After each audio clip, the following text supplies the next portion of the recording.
When times are tough The world is about to end? and the world looks bleak, It was impossible. there is only one man who can save us from ourselves. The one thing you know when you're born is that you will die. This is Howard Bloom Saves the Universe, I believe they believe it, even though I find it very hard to believe that they believe it. with noted author, speaker, and philosopher Howard Bloom. Attention is the oxygen of the human soul. And now, here's Howard and our MC, Chad Dugatz.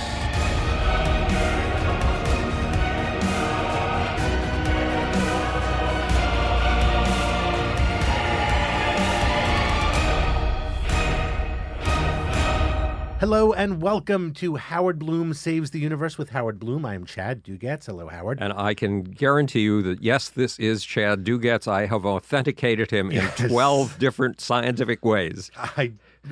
By the way, 1 through 5, very pleasant. Yes. 6 and 7, Yes, that's questionable. when we had the proctologist Yes, in. 8 through Yes. 12. Let's never go through those. Welcome to it's technically our third year now, but we are kicking off season 2 because we didn't really have a season 3. Anyway, we are back with all new content from Mr. Bloom, who has all new books and all new personal appearances happening. And while we're back with new content, a lot of the themes will remain the same. Most notably, yours and mine. Our obsession with Donald Trump. We are obsessed. Yes. Let's admit this right now. Well, because Donald Trump has gifts. He is a liar. He is stupid. Mm-hmm. He is poorly informed. Mm-hmm. But he has the gift of getting attention for himself in the new technological milieu, if you can call Twitter new. Yes. In ways that no one we have ever seen have had these gifts. Even the whatever their name are, sisters, the Kardashian sisters, do not have the gift that Donald Trump has. And Donald Trump, few people realize it, Donald Trump he became a publicity maniac. He became a total addict to self-publicization. Yes.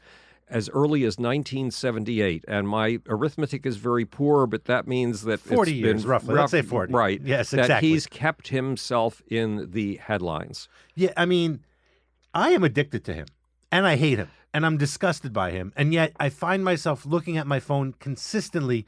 Is there an update from CNN? Is there a Fox News update? Yep, I'm addicted too. That's been his magic. He has made himself a form of entertainment beyond any other form of entertainment around, so that if you're bored because nothing new has happened in the last hour, you can always go to see if there's a new scandal about a Donald Trump tweet. And if there isn't at 3 o'clock in the afternoon, there will be one by 9 o'clock the next morning, and you can rely on that. I do admire the fact that every Saturday he seems to go on these Twitter rants. Yes, they're quite incredible. So here we are stuck with a man who is a monster, as far as you and I are concerned, is a monstrous tumor on the American democracy. It's overwhelming. Yeah, and at the same time, he's got our fascination down to the nth degree. Now, is he successful? Depends on what you're talking about success in. If it's the attention factor we're talking about, no leader in the history of humanity has ever had hour-to-hour attention the way that he does. Okay. Even kings and queens had a new event happening maybe once every 2 weeks, not once every 2 hours. So he's successful at getting our attention. Yes. Does he have more money in the bank than you and I? If you count the $2 billion or whatever it is, $600 million that he has in loans and hasn't paid back, yes, he probably has more money in the bank than we do. I mean, right now he could go out and buy himself, a nice duplex in Brooklyn. Yes. You and I are not making that purchase right now. Assume it. I am not in your finances. Speaking for myself, I am not making that purchase right now. He has been able to convince 3 women to marry him. Now, you and I have only convinced 2 women each to marry us. He has several children, a couple grandchildren. He doesn't have to worry about going out when he goes out to a nice dinner, whether or not that dinner is going to bankrupt him for it. He doesn't have to worry about his health insurance. God forbid somebody were to get sick or he were to come down with a major ailment. And he can take a helicopter down to Florida from Washington every single weekend. So by a lot of the criteria that you and I would use to judge somebody as successful and on top of their game and winning at life. He is winning at life. Yes, he so is then why are we so life disgusted by this thing? Because there's something called the presidency, and the president is supposed to live in the White House, and the president has certain responsibilities. He leads the moral tone of the nation. Where are Donald Trump's morals? Does he have any? None. Clearly none. Absolutely none. Let's give a gun to a teacher. He Come on. leads America in the sense of, I chopped down the cherry tree. That sense of absolute truth we've been taught is integral to that office ever since 1837 or something like that, when a minister came up with this bizarre story about George Washington, which apparently didn't really happen, but nonetheless, it characterized Honest Abe. It characterized George Washington.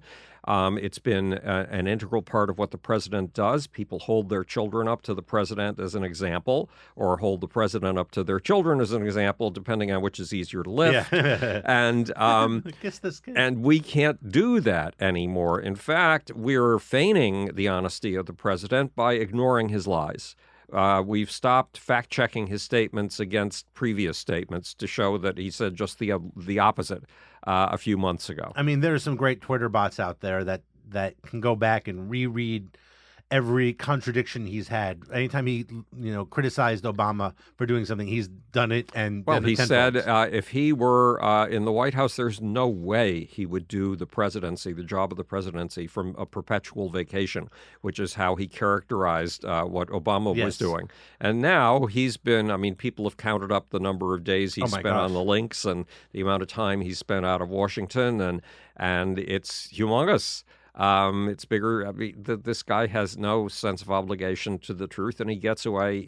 He's talked about being able to get away with a murder on Fifth Avenue, and nobody would stop him. He's right. But he's right, and what we're letting him get away with is a murder of the truth, and it's corrupting all of us.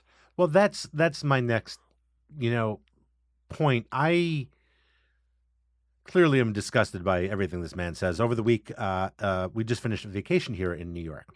If you have a kid in the school system in New York, they were off for a week, so New York was on vacation. Now, of course, the city is still open. But I myself went down to Florida over the week, and it's interesting what's happening in Florida. Of course, recently we had the Parkland shootings. There are 17 students and teachers murdered by a former classmate there with an automatic, an AR-15, I believe it was. It was. The state is reeling.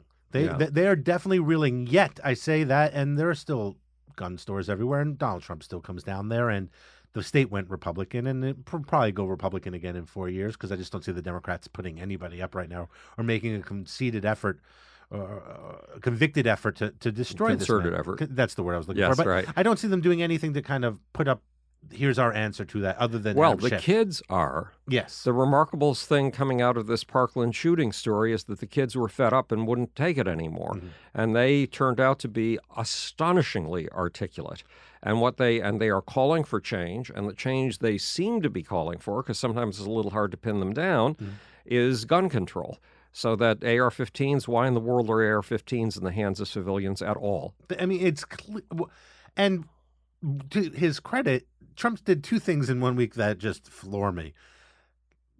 Three. He said, don't worry, the NRA is with us, but we can still push back against them and we can still fight them, but they'll be there for us. And I think basically he's just saying we can push back and say the right things, but we're still going to have the NRA's back, more than we're going to push back and the NRA will have our back. Well, I think what is happening here is that the NRA is staging certain objections so that Donald Trump can claim that he's won out over those objections, and that he's won something substantial when he's actually talking about a tiny little change, a teensy, almost invisible little change to gun registration.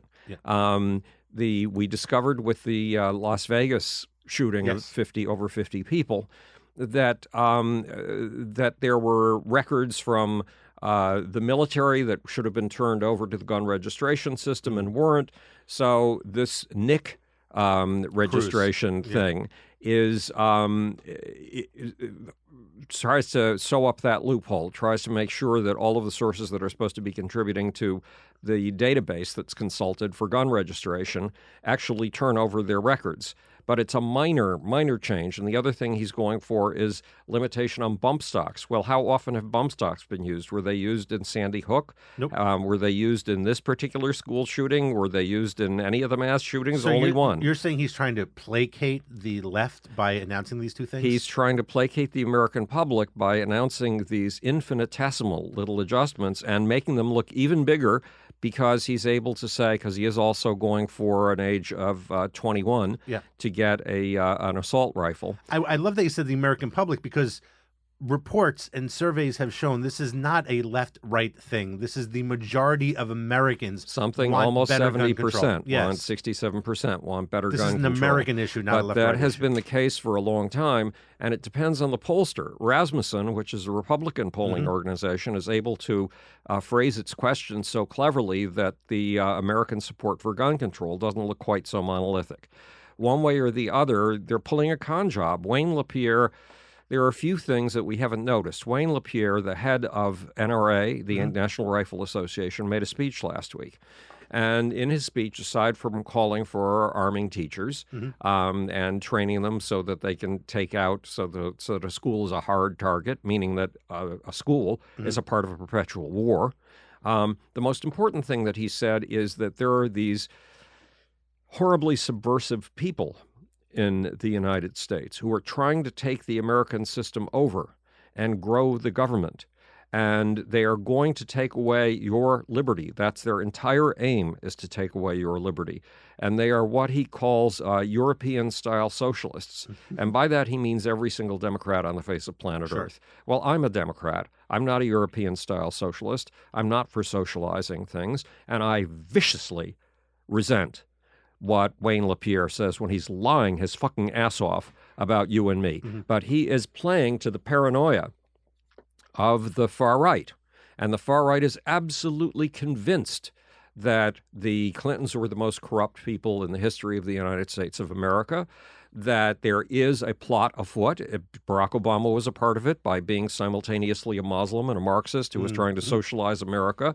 Who was born in a different country. Yeah, yes. There is a plot afoot. They are convinced to rob them of their rights, and they are alarmed about it, and they are on the brink of ready to make civil war about it. And they think that people like you and me are trying to take away their weapons, and because they have weapons, they will make civil war against us. And they are completely immune to any arguments that we might have, because our arguments are the arguments of the devil. Our arguments are the arguments of the equivalent of the Marxist-Leninists of the 1930s and 1940s. We, you and I, according to them, are absolutely intent on overthrowing the United States, overthrowing the Constitution, and taking away their freedoms. Now, when they talk about freedom, it's a con game, because there's only one freedom that concerns them. Freedom of speech? No.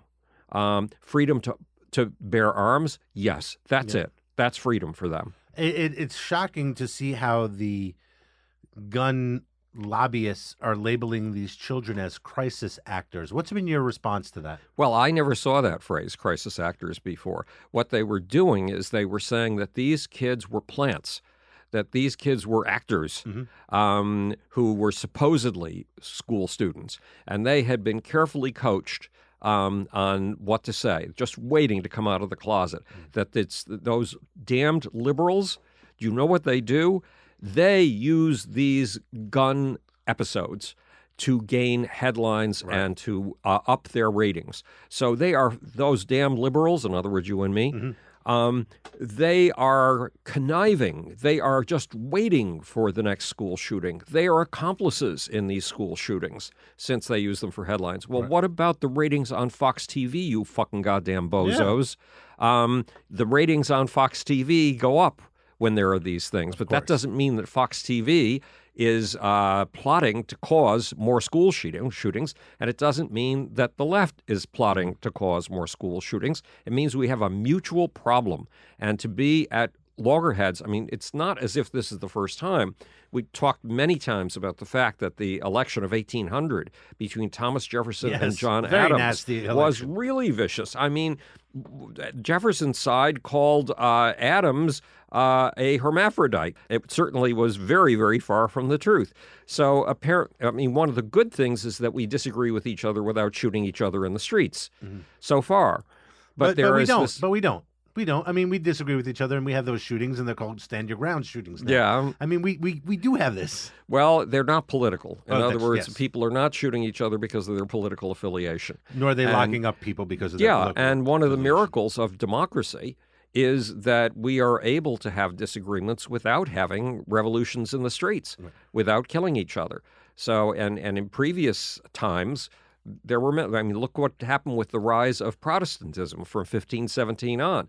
The number of people killed in the disagreement over the interpretation of the Bible between Lutherans and followers of Martin Luther and Catholics was enormous, absolutely enormous. Well, we don't settle things that way anymore, thank goodness. Unless, of course, we get down to a nuclear war.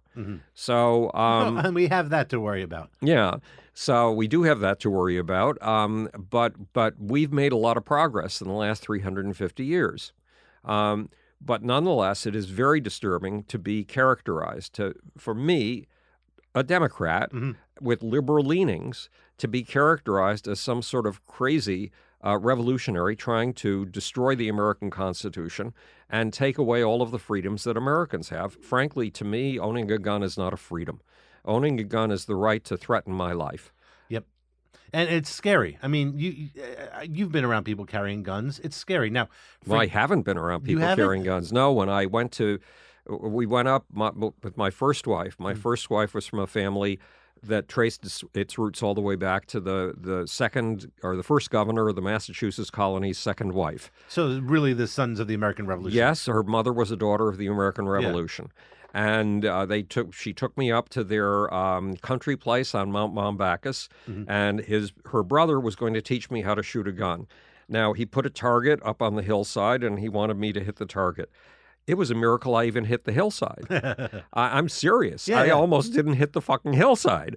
I found I was utterly incompetent at this art or whatever it is. But then there's the story about the day that Linda's dad and his friends were preparing to go up the mountain deer hunting. And apparently there's a ritual to this. And the ritual involves, first you take a case of Jack Daniels and you imbibe it. Yes. Then you go up the mountain in two lines.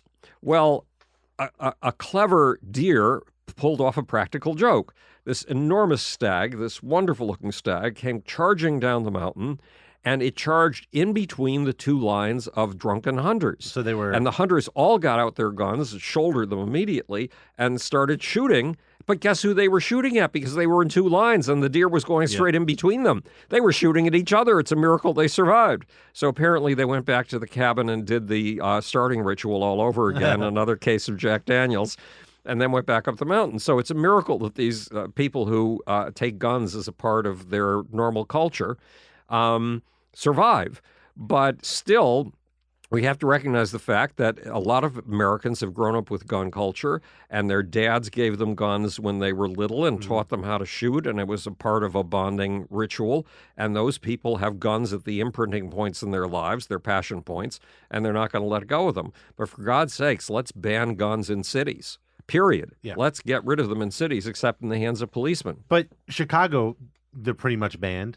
And Chicago has a gun problem. But that's because it's on the boundary with a bunch of states that let you have hot and cold running guns. So it's not very difficult to get guns into Chicago. Which is why you kind of need it to come from the federal level, though, because each state... That's right. I mean, look, we live on the East Coast where states are more numerous than the West Coast, right? Right. So within a 4-hour drive from now, I think I could be in 12 different states, depending on how I want to go. Right. So within a day, I can go to one of those 12 states, buy whatever the fuck I want, from guns to fireworks, and come back to New York City. And chances are pretty good, especially me being a white man, that my car is not going to get stopped anywhere along the way, right? So it's not a state-by-state issue. It has to be a federal issue. Well, the Scottish people I don't know why they allowed guns in Scotland, but there was a school shooting. And so they simply banned guns.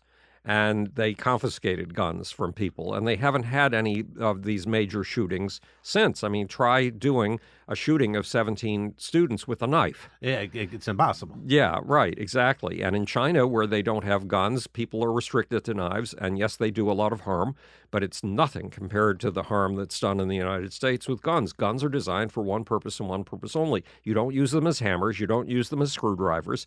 You don't use them like Scotch tape to hold things together. You use them to kill other living beings. And that's not something that any of us should be doing. Now, I've gone shooting several times. I've shot handguns. I've shot revolvers. That's astonishing. I've shot semi-automatics. I've shot an AR-15. Wow. I've shot shotguns. I've shot long-range rifles. I have gone shooting at targets, never a living animal or creature, just some televisions and some stop signs in an enclosed, safe environment. Right. Also, where shooting television stop signs are allowed. They have tame stop signs. They were part of the gallery, the shooting gallery, right. if you would. And I'm going to be honest with you, I thoroughly enjoyed it. Yeah. But outside of that environment, it makes me nauseous. Right. The concept of shooting a gun. I worked with Governor Patterson, as you know, for quite a while, and he had security with him. Right. And if you looked in the back of these guys on the small of their back, right. you would, and they're wearing jackets, and they're right. huge men, right. and they would have a bulge just sitting there. Or if you looked at their ankle, there was always a gun around for quite some time, and it's uncomfortable. Going back to the high school in Florida, yes. There were security guards. Apparently, there was more than one. And the security guards didn't go in, and the security guard who was fired or resigned because of this said he heard the shooting, and he thought it was coming from outside the school. So he positioned himself at the entrance, on the outside of the entrance to the school. That makes total sense. How in the world do you know where the sound is coming from? You don't. Now, there are technologies that will locate where a gunshot is coming from, but you have to have them set up well in advance. And in Dubai does not have any of the attractions that Las Vegas has, so you wonder why it is so attractive to people in the Muslim world. It's attractive because in their home countries, they could be shot at any moment. Yes. But if they go to Dubai, they have absolute security. Plus, in their home countries, if they have mistresses and stuff like that, they're likely to be killed for it. But in Dubai, they can keep their mistresses and have a Western way of life and have what we regard as freedoms. One of the reasons they can do that is because Dubai has cameras everywhere, security cameras everywhere, and they are capable of monitoring everything. London is the same thing. Yeah. So it's disturbing to think of a voyeuristic state, a state that's peeking through your windows at all times. But it would have made sense if there could have been more what we call situational awareness at the high school in Florida, and the guards could actually have just picked up their cell phones, and seen what was happening and gotten location information on where in the world the shooting was coming from. So it wasn't just the fault of the guards; it was the fault of the fact that we do have technologies that could have solved some of these problems. Well, I mean, the truth be told is there were. And I'm not a huge finger pointer. Right. There were a lot of things that were done wrong in Florida over the course of several years. Well, they missed an awful lot of clues on this guy. They missed clues. The FBI didn't act, but still, none of that would have prevented him from getting a gun in the first place. Well, the president, and it still sickens me to call him that. Donald. Keep calling it. It takes away the power. Yes, Donald Rump. So Rump.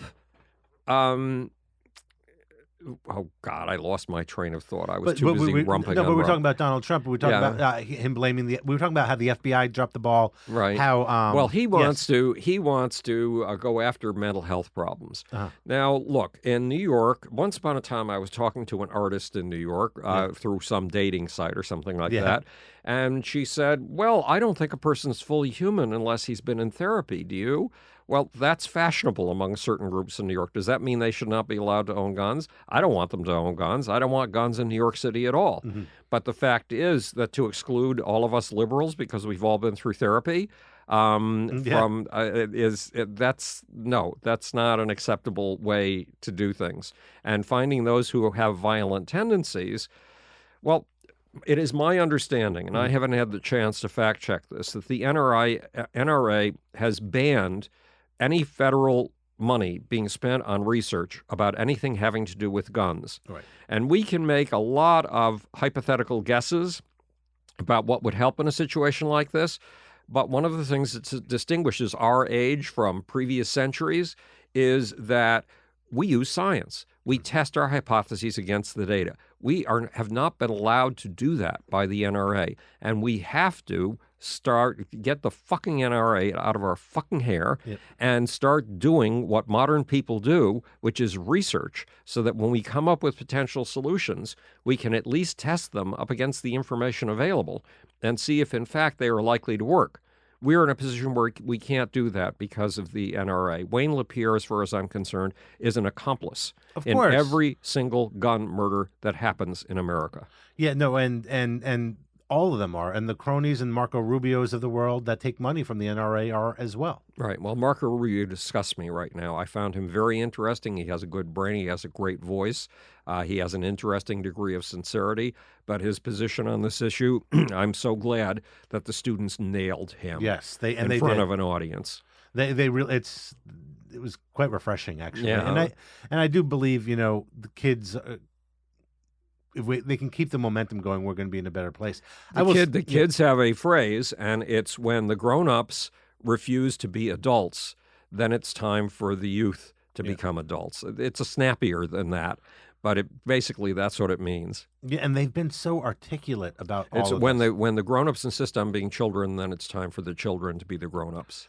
And maybe they have more solutions and different ways of looking at this than we do, because obviously whatever we, the voting public, the adults in the room have been doing is not working. Yep, absolutely true. I mean, between Las Vegas and Sandy Hook. I mean, after Sandy Hook, you think that something would have been done. Right. And it was in Connecticut done. Well, meantime, on the global stage, yes, what's happening is that for the last 3 to 4 years, Putin has been placing himself as the model of governance. Every country should have a Putin, and they should rule with the authoritarian manner of a Putin. And that's just taken a step forward in the last 2 days because in China, a leader like Xi Jinping, the current leader, who's just gotten his second 5-year term, is limited to 10 years, to 2 terms. Well, the Chinese political system has just revoked the limitation, the term limits, so that Xi Jinping can remain the Putin of China for the rest of his life. We see that happening in Turkey. We can look at Israel with Netanyahu, who does seem to be a very corrupt figure. And if he is not himself corrupt, his actions are so suspect that corruption seems to follow him everywhere it goes. We see that in several countries where money speaks louder than ethics. Yeah, that corruptions can be possible. So that's the direction that Trump has been taking the United States, and he's been validating the Putin model to the best of his ability. He calls that authoritarian model a strong leader, and he admires it. And so the world is taking a temporary swing away from democracy. The world's been steadily democratizing over the last 100 years.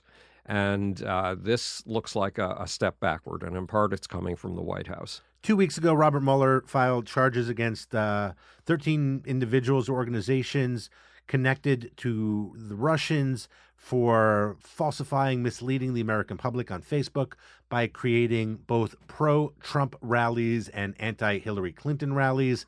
By setting this all up, the Americans who were duped for this are still refusing to believe they were duped by any of these Russian trolls.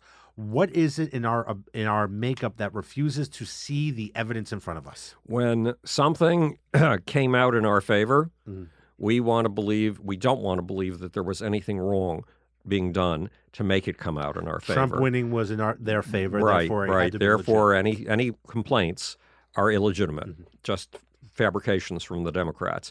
If, on the other hand, we had our president in power and things were being said to discredit him, like the things that were said to discredit Bill Clinton during his period in office, we would be ignoring them. We need to bolster our own cause in our own brains. I mean, if you just look at the election itself, the Democrats won by 3 million votes. Yes, the Democrats won by 3 million votes. That's a large percentage. That's in a very large election. percentage, right. And of course, Donald Trump and those who follow him are convinced that, no, those were fraudulent votes. All of them were votes from immigrants or something wicked and weird like that. The ability to rationalize any bad news against them is overwhelming. Well, the difficulty is that we genuinely have a threat here. We have the Russians meddling in the election. Now, Republicans, including Donald Trump, say that the Russian meddling had no effect on the election. That's crazy. Donald Trump campaigned for rally after rally after rally after rally on the basis of Hillary Clinton's 30,000 missing emails and Hillary's emails in general. And it's been pretty well established. 17 intelligence agencies have told us that those emails came from the Russians. Yes. Now, those on the right do not believe that. They believe that there was a Democrat, an insider named Seth Rich, and he leaked the emails. And for that, the usual thing that happens to those opposing the Clinton machine happened, and he was shot. Now, apparently he was shot in a petty robbery or something of the sort. But no, the intelligence agency said these things came from the Russians, and they pointed out through the research that Mueller has done that Carter Page knew they were coming from the Russians, because when Carter Page went to Russia and the Russians were wooing him to become one of their assets, they told him about the emails. Define asset, because I know what you mean, but I think we should define it. An asset is a dupe. An asset is a person who acts on behalf of the Russian intelligence apparatus with or without knowing it. A person who's been won over by charm, a person who's been won over by the impression that he has power, a person who's been won over by the impression that he has inside information that nobody else has, that he's being elevated to the level of a star, a person who's been won over by any means, including people who thoroughly believe in Vladimir Putin and thoroughly believe that Russia is the new Rome and that Russia is the continuance of the civilization that initially went from the Roman Empire to Byzantium in 322 AD, right. And then when Byzantium fell to the Muslims in 1453, the Third Rome, the upholder of civilization, of Christian civilization, became Moscow. Now that's thoroughly embedded in the Russians' sense of themselves, and it's behind Vladimir Putin because Vladimir Putin has brought back to life the Russian Orthodox Church, and he's brought back to life this old czarist version of what Russia is and its special role in the world. So if you're a Putinist, the United States is dank, corrupt, and corroding. So is all of Western civilization, because they don't have the golden truths, the holy truths that Russia has, and the holy values that Russia has. And it's Russia's job to bring civilization to the rest of the world. So we have several countries that feel that way. I mean, Islam feels that way. It has the obligation to bring God and God's own law, Sharia, to the rest of the world.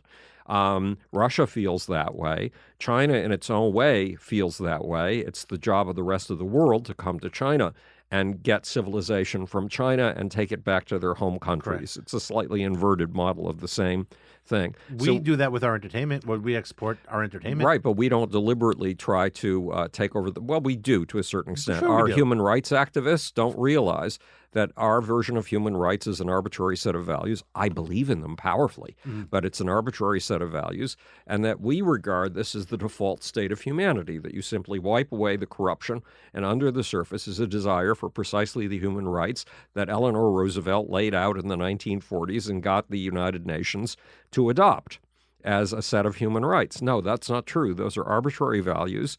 They're a hypothesis about how best to operate a civilization. And when we take it for granted that other people have this built under the skin, hey, there's a concept in Islam that says we are all born Muslims. We are, because we come from God, directly from God. Of course, we know all of God's truths, including Sharia and the whole deal, everything that's in the Quran. But then we're corrupted over the course of time. So if you simply wipe away the corruptions, what comes out? A Muslim. This is a crazy interpretation of human nature. No, these are arbitrary systems. Islam is an arbitrary system. The Russian system is an arbitrary system. Our human rights based system is an arbitrary But system. we see that with the evangelicals, where they believe Trump can be absolved of all his past sins because he said he was sorry. Yeah. And now he's come out clean and an evangelical. Right. Well, they believe that under the surface we're all Christians just waiting to come out. That's why they keep trying to convert the Jews. Yeah. But we have to realize that we're in this larger scale battle, that to the extent that we are paying attention only to trivial things like the latest tweet, we're not looking to see where we stand in this civilizational race. And what do we have going for us? You've heard this before. Why do I believe that the Western system is the best? Why do I believe in liberal democracy? Why do I believe in human rights? Because the statistics show it is. Well, the statistics show that every system of belief that is called on our idealism has said it's going to lift the poor and the oppressed. And only the Western system has ever done it to the extent that it's done it. Today, if you're the poorest paid worker in London, or if you were in 2000, you earned what an entire tenement full of the poorest paid workers had earned in 1850. If you had been born in the West, somewhere in the Western world, around 2000, if you'd been born in 1850, your life expectancy was 38.5 years. If you were born in 2000, your life expectancy was 78.5 years, more than twice as much. Now, the Chinese emperors were willing to give up all their wealth to get an extra 4 years of life. Our system gave even the poorest person an extra 40 years of life, an example of that. And then we'll get back to this litany.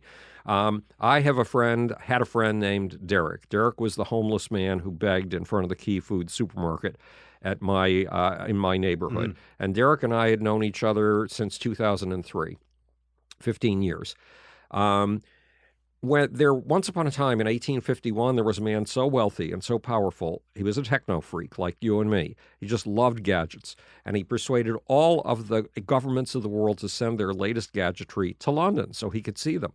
And he built a very special building for them, a building that no one had previously imagined, because there was this new thing called sheet glass, plate glass, great big plates of glass. Hadn't existed before. And he decided to build an entire building out of them with a few metal struts. It was called the Crystal Palace. And this exhibition of all of the latest technologies on the face of the earth was the Great Exposition of 1851. So that was the power of this man. He came down at the age of 42 or 43 with a stomach ache. He died of it.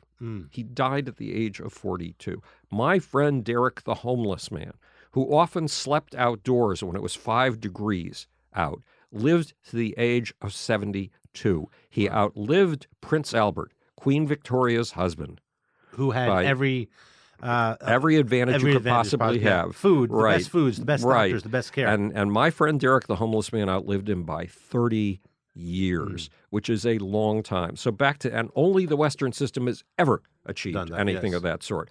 Other facts. If you took a Stanford Binet IQ test from 1916, the first year that it was administered, and gave it to just a standard bunch of kids in the United States, the kids who we are told have been shallowed and dumbed down by Facebook and Twitter, those kids would register as marginal geniuses on that IQ test with an average score of 135. We've added 35 points to the average IQ. That's impressive. Yes, in 108 years.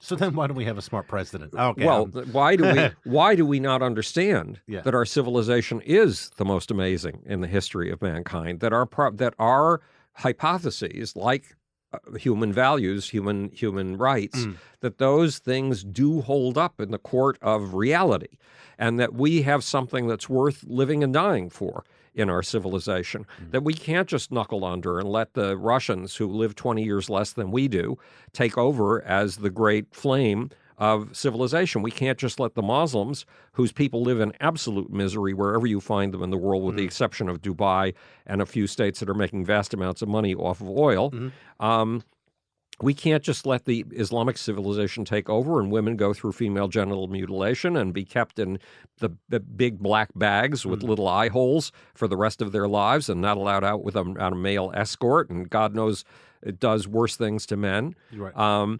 No, there's a reason that our civilization is worth living and dying for. And it is our job to take that civilization and make sure that at the very least it survives. Donald Trump is a threat.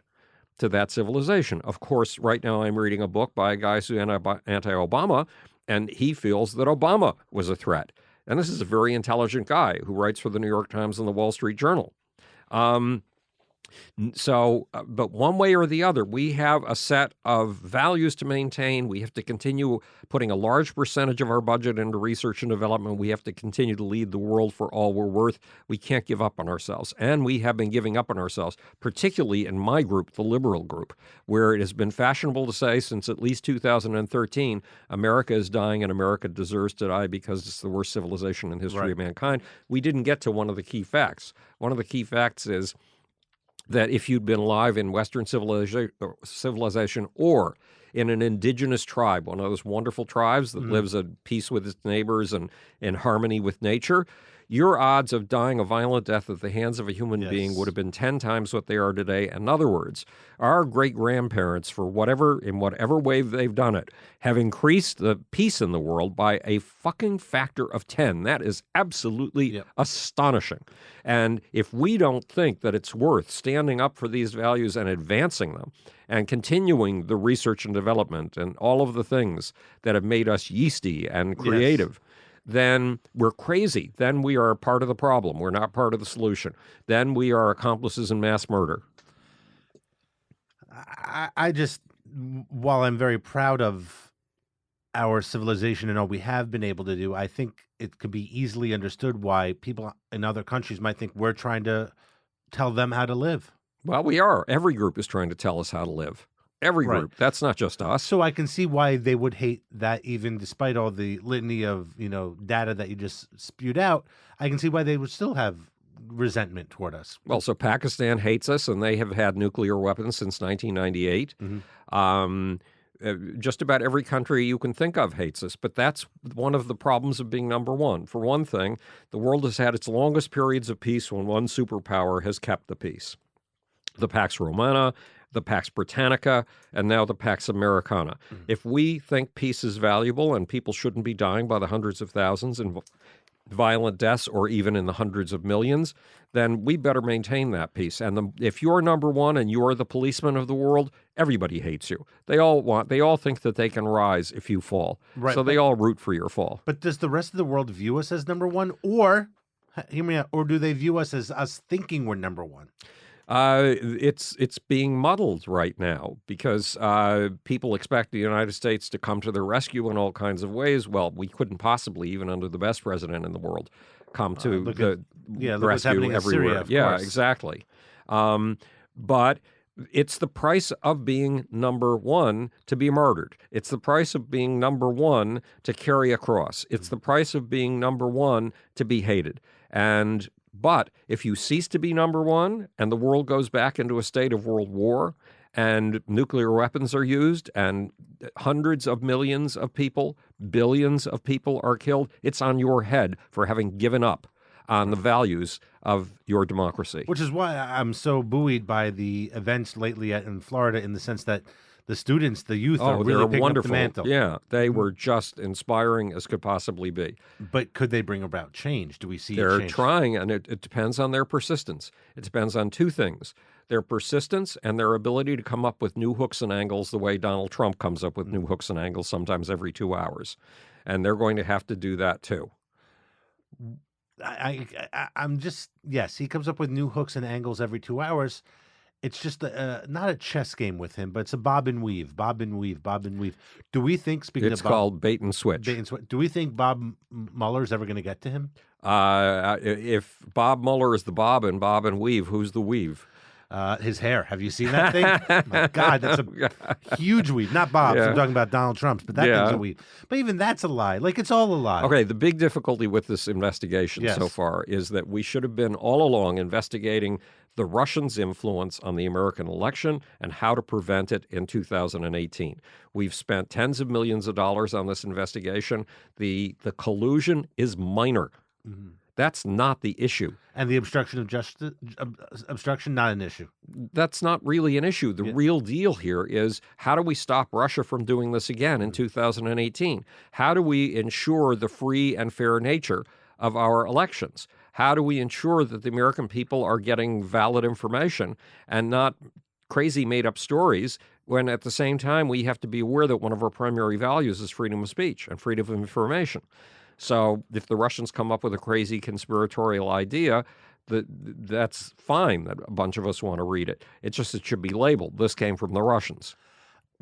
I don't know if you, over the weekend, were able to watch any of the CPAC. It's a meeting of all the conservatives. No, Donald Trump spoke at it. The NRA was there.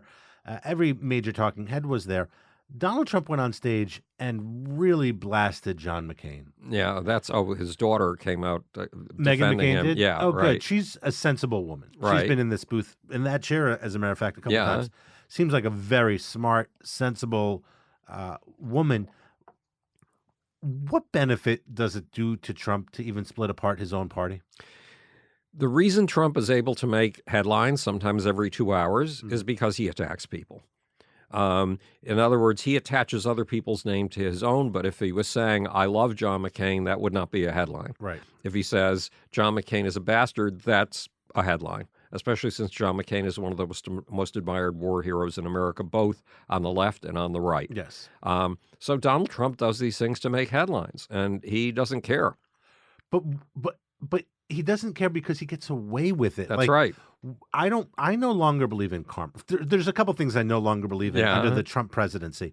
The first thing I no longer believe in will ever happen in our life, that it just never doesn't exist. Right. It never existed. It will never exist, is time travel. Right. Because if time travel existed, there's no way in hell this man would have become president. Right. Somebody from 1,000 years from now, 2,000 years from now, 3,000 years from now would have come back to this turning point in American and world history to November 2016 and stopped this from happening. Well, actually, what happened is a time traveler from 1,000 years from now came back to the United States and helped the Russians to guarantee that Donald Trump would become president. Why? Because the time travelers from China and wanted China to rule the world.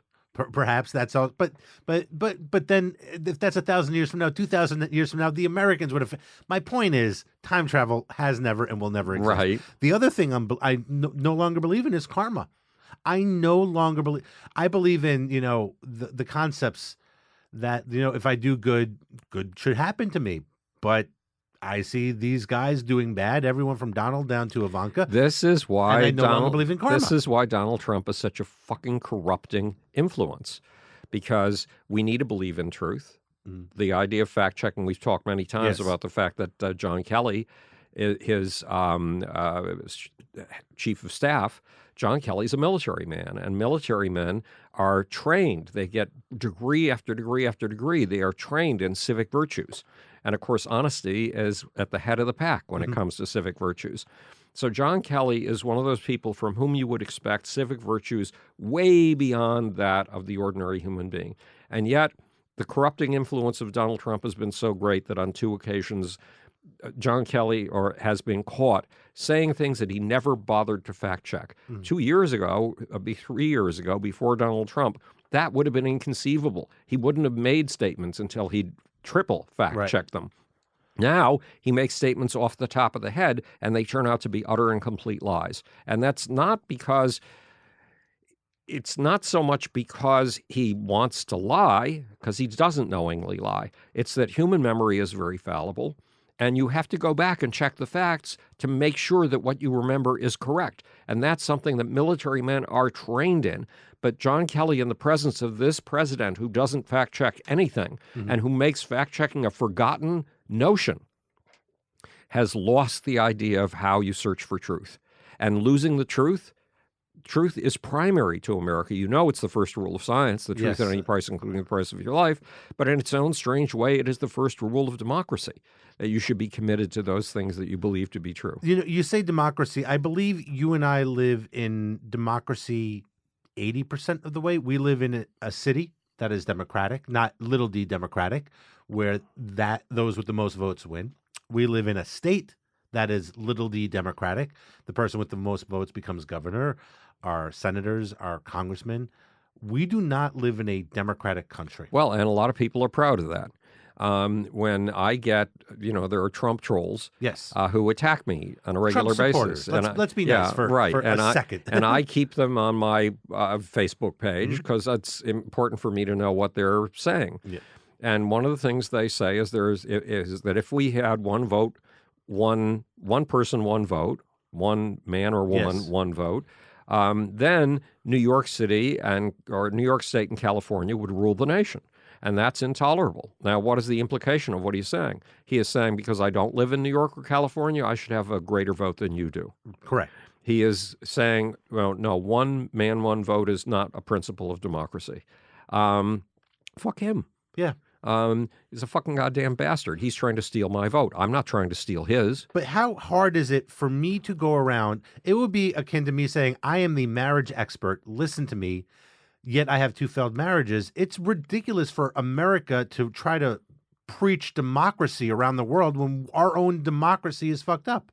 No, it is possible for America to preach it. We've had democracy here for 250 years or something of the sort since 1776 or possibly 1780. Howard, in our lifetime, 2 presidents did not win the popular vote. I'm sorry, not our lifetime, in the lifetime of a 25-year-old. Right.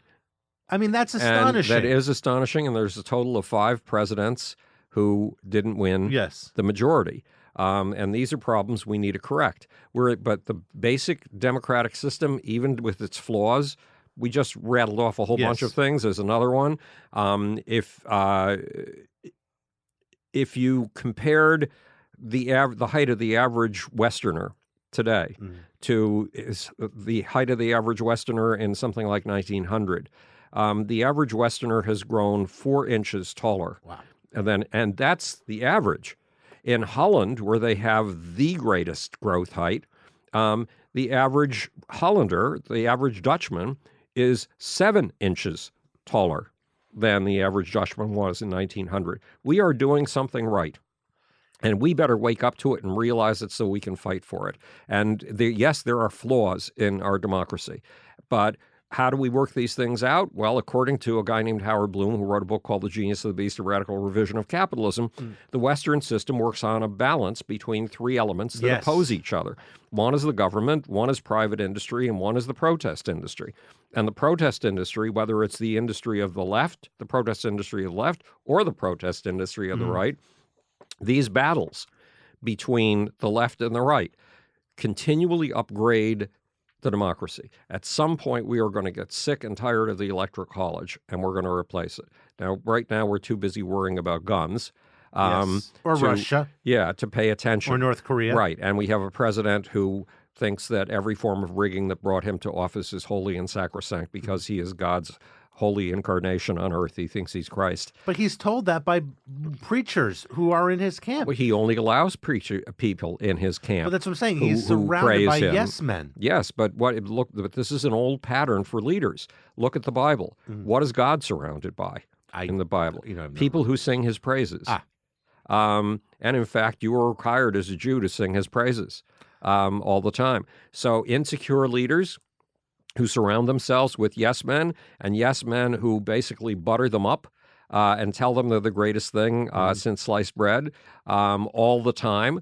That goes way, way back into our history. Donald Trump is not inventing anything new with his ass kissers. But again, and then that goes back to my point, is it's never going to get better with him.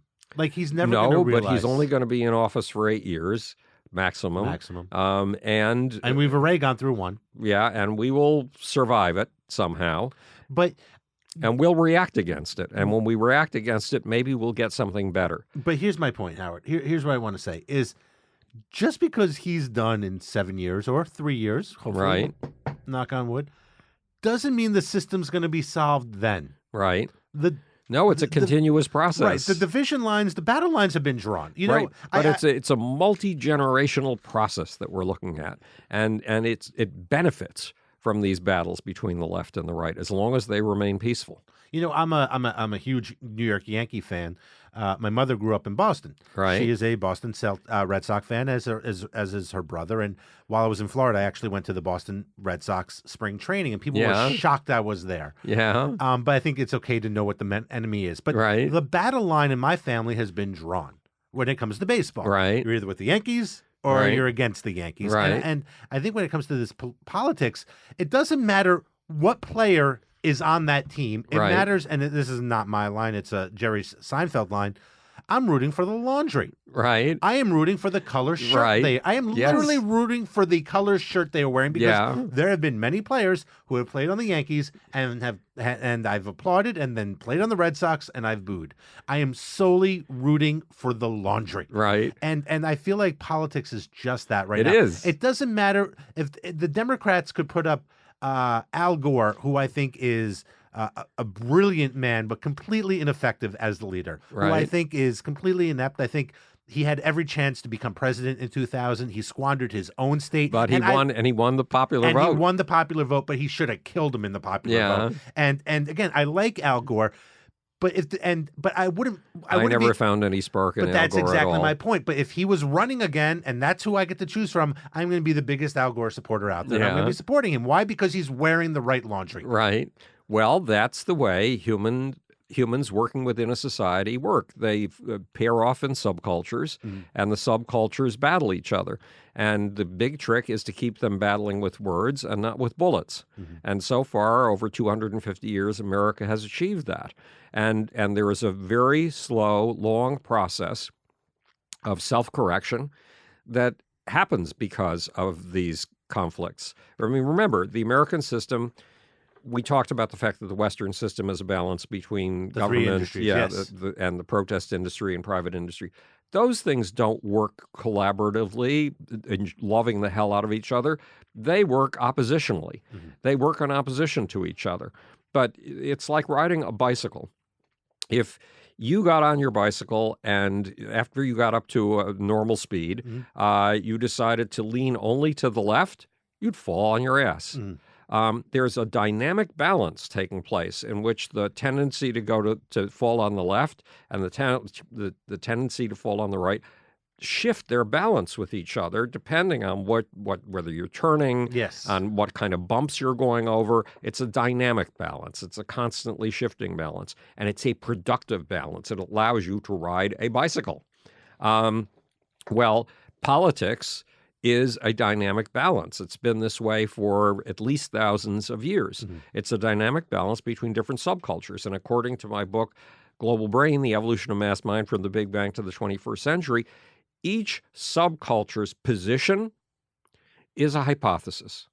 And sometimes one subculture's hypothesis works better, and sometimes the other subculture's hypothesis works better. And the perfect example of this came from the Carthaginians, and as described by they were so hard to keep up with. Yes, well, as it was described, Kardashian joke. Yes, okay. So Ernley Bradford, the military historian, is the one who's described this.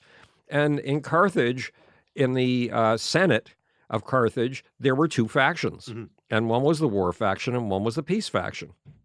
And the peace faction did a brilliant job of promoting commerce because the Carthaginians sent out ships trading all the way from Lebanon to Spain. That's a big distance across the Mediterranean Sea. In fact, all the way up to England, where they got tin. And sometimes the peace party was right. Commerce is the best way to advance our cause and to advance the Carthaginian civilization. But sometimes the war party was right. The Romans, for example, set up an excuse to start a war and then used it to wipe out Carthage so completely that they leveled the city and they sowed salt into the earth on which the city had stood, so nothing would ever grow again. So the Carthaginian civilization was completely wiped out. Now, most of the time, the war party was wrong, but sometimes it was right, and it was right in absolutely necessary ways to save the skin of that civilization. When have the Democrats on our side been wrong? Well, we're wrong right now in pursuing collusion as opposed to looking at what the Russians have done. And if looking at what the Russians have done leads us to the story of collusion, fine. But it's not the most important thing right now. The most important thing is not to get Donald Trump. The most important thing is to save American civilization from an attack by the Third Rome, by Vladimir Putin. It does seem to me, however, that they are... Keith out there? Yep. Hey, Keith. It does seem to me that they really are following the money in the Mueller investigation. and that which is a good idea, very good idea, and that Jared is next up, and maybe he'll be the one to flip or not flip. I'm a Jewish chauvinist, yes, and so Jared Kushner is Jewish, and I think he's being picked on because he's Jewish. And interesting. I have a friend who helped raise money for Donald Trump and has had meetings with Donald Trump, and she pounced on Kushner a year ago and started beating him around. And I just think he's a convenient target because he's Jewish. Now, look, he's apparently not the brightest bulb on planet Earth, but neither is his wife, Ivanka. Right. Neither is Donald's son, Donald. Don Jr. This is the Trump family. Trump is not the brightest bulb in the room either. Yeah. So, but that doesn't mean that he's somehow an enemy and should be picked out as the scapegoat on which we take out all of our frustrations with the Trump administration. The real target for our animosity, the real one that counts, is not Ivanka, it is not Kushner, it is Donald Trump. And the elder. But we also have to be aware of this civilizational race that we're in and keep our eyes on the Russians and forget about this collusion thing. Because if you track the Russian thing and there's collusion, you'll find it. But it's the Russians and doing something. 2018, we have elections. Guess what year we're in? 2018. And we're not prepared yet for what the Russians can do because we've wasted our time over the last year. I'm not saying that Mueller has wasted his time. We don't know what Mueller is doing. But the Congressional Committee and the Senatorial Committee have just wasted time and money when they should be defending the American democracy against the Russians and anybody else who may want to intrude, for example, the Chinese. I mean, we are 2.5 years away from a general election. You mean a presidential election? A little over 2.5 years. I will say this. In 2014, at this time, in February of 2014, there was a long list of Republicans running for president for the 2016. Right. We still don't know who's going to step up against this, man. And I wonder if, and my supposition, my belief is that there's a lot of Democrats, those anti-Trumpers, who are afraid to go out there because he will kill them in Twitter. He will destroy them before they even get out of the starting gate. Well, that could be. But, we've talked about this before. Who are the charismatic Democrats? I don't tend to see any. Elizabeth Warren has gotten a lot of press on the progressive left. California. Yeah. What's his name? In New Jersey, Senator Cory Booker. Cory Booker is impressive. Very. But he has ties to Wall Street. Right. I think the Democratic problem is this. The bankers are not. Look, this whole myth about the bankers, it's just old leftover anti-Semitism. And even if it weren't, it wouldn't be true. Well, that's it. The fact is that an economy has recessions every 5 years and depressions every 60 years. And yes, every time we have a depression, people look for scapegoats, for somebody to blame. Well, it's easy to blame the banks. I'm sorry, without the banks, how are entrepreneurs going to get money? Yeah. Ultimately, without the banks, how are you going to pay for your credit card with your credit card for your groceries once a week? That's right. How are you going to pay your rent? The banks are providing a valuable service, and they did not crash the economy. The economy crashes because it's a biological impulse. Those kinds of crashes happen in snowshoe hares. They happen in populations of birds. They happen in populations of butterflies. They happen in all kinds of population. It's just an intrinsic thing to a group metabolism. And we call a group metabolism, there are group metabolisms among ants and among bees, but when it comes to humans, we call it an economy. And there is no one to blame for those depressions every 6 years. They will happen with bankers and without bankers. It's just when this one happened, I guess it would be the 2008 recession and the mortgage crisis. It was very easy to blame the banks for giving out these suspect mortgages to people. But they were encouraged by both the Democratic Party and the Republican Party to give out those easy loans. So they took the easy fall by both Democrats and Republicans as the villain. Everybody forgot that we had rooted for these. We wanted people with low incomes to be able to get homes so that they would become property holders and take on a more responsible role in their communities. We bought into that so greatly that Clinton bought into it on the Democratic side, and George Bush bought into it on the Republican side. It was part of his compassionate conservatism. So we were responsible for that, not the banks. Right. Well, yeah, it was humankind. Yeah, they invented an instrument to finance it. But one of the things that happens in human societies when there are economic crashes is that there's been a bunch of invention of new ways of doing things. And in the crash, you see which ones worked and which ones didn't, or you see the flaws in the ones that only worked partially, and you correct them, and you build safety nets. And then you go on to the next phase of expansionist speculation and development of new tools. Should we stop developing new tools like the credit default swap because they could go wrong? We'd cut off our own future. And our job is building the future. That is our job, building the future. I think that's a really great place to stop for today, but we'll be back with more. Howard, how can people find out more about you? HowardBloom.net. And I saw you're making the Howard the Humongous videos again. Yeah, I've got 3 of them up. And because you and I were on hiatus since December 1st. So it's been a long one, yeah. Yeah, so I had to give my audience something to chew on. And are you doing Coast to Coast still? Well, I'm doing a 2-hour debate, I believe, on March 14th. With a right-winger, and they're billing it as 2 go in, 1 come out. Well, that's not the way I like to do things. No. I like to come out with a consensus. Yes. But we'll see how I make out in that 2-hour debate. And then I'm doing a bookstore reading. That's right. In L.A. In May. And I don't remember the name of the bookstore and don't have it in front of me. They're flying you out? No, I'm flying me out because I have to go out for a meeting of the National Space Society. Oh, that's in Long Beach, the same one? It's going to be, no, this time it's going to be in, probably at the airport in L.A. All right. Well, that leads to be in Los Angeles. Right, exactly. All right. So find Howard there. And buy my book, How I Accidentally Started the 60s, and laugh your ass off. Yep. And get a bit of wisdom from it, assuming that it's there to be found. And what's happening with the Einstein book? Well, I'm working on it fanatically. I'm working on it at top speed.